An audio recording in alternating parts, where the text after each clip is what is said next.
1000 BC میں یہ تعمیر ہوا ہے، ہیکل جس کو کہتے تھے وہ، اور وہ آج کل جیسے ٹیمپل کہتے ہیں، ٹیمپل آف سولومن، یعنی ہیکل سلیمانی یا معبد سلیمانی، ہم اسے مسجد اقصی کہیں گے، دور کی مسجد۔ اس کے بعد وہ یہ ہے کہ تقریباً 600 قبل مسیح میں 587 ایگزیکٹلی اس میں اس کو گرا دیا گیا نیبوکڈنیزر نے۔ پھر یہ کہ تقریباً 200 برس کے بعد دوبارہ بنائی گئی اسی جگہ پر، پھر اسے 70 عیسوی میں پھر گرا دیا گیا، وہ آج تک گری پڑی ہے۔ تو جب حضور صلی اللہ علیہ وسلم کو معراج ہوا ہے تو وہاں کوئی عمارت نہیں تھی، البتہ یہ کہ معلوم ہوتا ہے کہ ایک گرجا وہاں پر بنا دیا گیا تھا، اس لیے کہ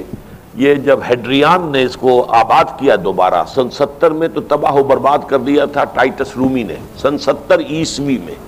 حضرت عیسیٰ علیہ السلام کے رفع سماوی کے 40 برس کے بعد، تو اس نے گرا دیا اور پورا شہر ویران کر دیا۔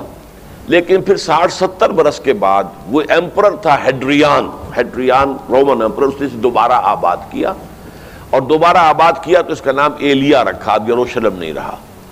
اور پھر یہ کہ جب سن 300 عیسوی میں جو ایمپرر کانسٹنٹائن تھا قسطنطین، وہ جب عیسائی ہو گیا تو اب یہ پوری مملکت عیسائی ہو گئی، تو پھر وہاں ایک گرجا تعمیر کر دیا گیا۔ اس گرجا میں حضرت عمر گئے تھے، جب انہوں نے ہینڈ اوور کیا ہے حضرت عمر کو وہاں کے عیسائیوں نے، تو جب حضرت عمر اس گرجا کے اندر ہی ابھی تھے، دیکھ رہے تھے جگہ، تو نماز ظہر کا وقت ہو گیا، تو حضرت عمر نے فرمایا کہ میرا نماز کا وقت ہے، تو انہوں نے کہا وہاں کے عیسائیوں نے کہ آپ یہی پڑھ لیجیے، آپ نے فرمایا نہیں، اگر میں یہاں پڑھوں گا تو اسے پھر مسلمان مسجد بنا لیں گے۔ تو باپ باہر گئے اور اس قبۃ الصخرہ کے اوپر جا کے نماز پڑھی آپ نے۔ یہ جو اس وقت جو ڈوم نظر آتا ہے یہ ہے وہ چٹان، اور یہ بڑی اس کے اوپر گردہ وردہ پڑا ہوا تھا، کچرا وچرا تھا، اسے صاف کیا اور اس پر آپ نے نماز پڑھی، اس لیے کہ یہیں سے اصل میں معراج ہوا تھا حضور صلی اللہ علیہ وسلم کو۔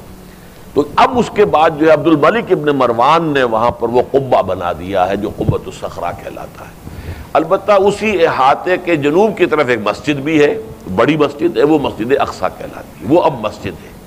یہ قبہ جو ہے بنیادی طور پر مسجد نہیں ہے، یہ تو یوں سمجھیے کہ جیسے کوئی ہمارے ہاں مقبرہ ہوتا ہے، درمیان میں قبر ہے، اس کے اوپر بڑا سا گنبد بنا دیا ہے، چاروں طرف جو ہے زائرین کے لیے جگہ ہے،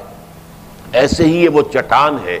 کہتے ہیں یہ چٹان جنت سے آئی تھی، جیسے کہ حجر اسود جو ہے جس کے بارے میں روایت ہے کہ یہ جنت سے آیا ہوا ہے پتھر، اس طرح یہ چٹان بھی جنت کی ہے۔ بہرحال یہ بہت بڑی ایک چٹان تھی، بڑا پہاڑ کی مانند تھا یہ، جس کے اوپر کے پھر ہیکل بنایا تھا حضرت سلیمان نے۔ اب ہوتے ہوتے وہ چھوٹا رہ گیا ہے، جیسے کہ اب کوہ صفا کوہ مروہ اب کیا رہ گئے، کچھ بھی نہیں ہے، ان کا نشان ہے صرف کہ ہاں یہاں کبھی ایک پہاڑی ہوتی ہوگی جس کے کچھ پتھر جو ہیں وہ نظر آ رہے ہیں۔ اسی طرح سے وہ ایک چٹان ہے، اگرچہ بہت بڑی ہے کوہ صفا اور مروہ کے مقابلے میں، تو اس کے گرد ایک پلیٹ فارم سا بنا دیا گیا ہے اور اس کے اوپر یہ قبہ ہے۔ تو یہ ہے اصل میں جو کہ حرم الشریف کہلاتا ہے اس وقت، اور سارا جھگڑا جو ہے یہود کا اور مسلمانوں کا وہ اس پر ہے۔ ورنہ یہودی اہود بیراق جو ہے، جو یہودی وزیر اعظم ہے اس وقت، اس نے یہ آفر تو کر لی تھی کہ ٹھیک ہے مسجد اقصی موجود رہے اور اس کے اوپر جو ہے کنٹرول بھی فلسطینی مسلمانوں کا رہے، لیکن یہ قبۃ الصخرہ پر نہیں ہے، اس لیے کہ یہ ہے وہ جگہ جہاں انہیں اس کو گرا کر اور اپنا تھرڈ ٹیمپل تعمیر کرنا ہے۔ یہ انہوں نے اپنے یہودی جو مذہبی عناصر ہیں انہیں رشوت دے رکھی ہے کہ باقی ہر معاملے میں تم ہمیں اجازت دے دو کہ ہم نے سینائی واپس کر دیا، ٹھیک ہے، گولان ہائٹس بھی واپس کر دیں گے شام کو، اور اسی طریقے سے ویسٹ بینک وغیرہ پر ہم ایک فلسطینی ریاست بنا رہے ہیں، تم اس کی اجازت ہمیں دے دو، لیکن ہم یہ جہاں تک یروشلم کے بارے میں ان کا کہنا تھا کہ یہ ہمارا جوائنٹ ایک ہی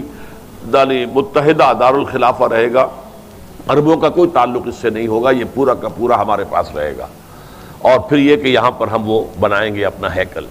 اب جب وہ دباؤ پڑا ہے ان پر بہت، تو اس حد تک تو آمادہ ہو گئے ہیں کہ یروشلم کا مشرقی حصہ جو ہے اس کا کنٹرول مسلمانوں کے پاس ہو، اور اسے وہ القدس کا نام دے کر اور وہاں اپنی ریاست فلسطین کی ریاست کا جو ہے دارالخلافہ بنا لیں۔ ویسٹ یروشلم ہمارا رہے گا، یروشلیم ہم اسے کہیں گے، اور وہ ہمارا دارالخلافہ ہوگا اسرائیل کا۔ البتہ یہ ہے کہ یہ قبۃ الصخرہ کے اوپر کنٹرول عربوں کا یا مسلمانوں کا نہیں ہوگا، وہ اس کو اس لیے فارغ رکھنا چاہتے ہیں کہ اس کو گرا کر اس کی جگہ پر انہیں اپنا ٹیمپل بنانا ہے۔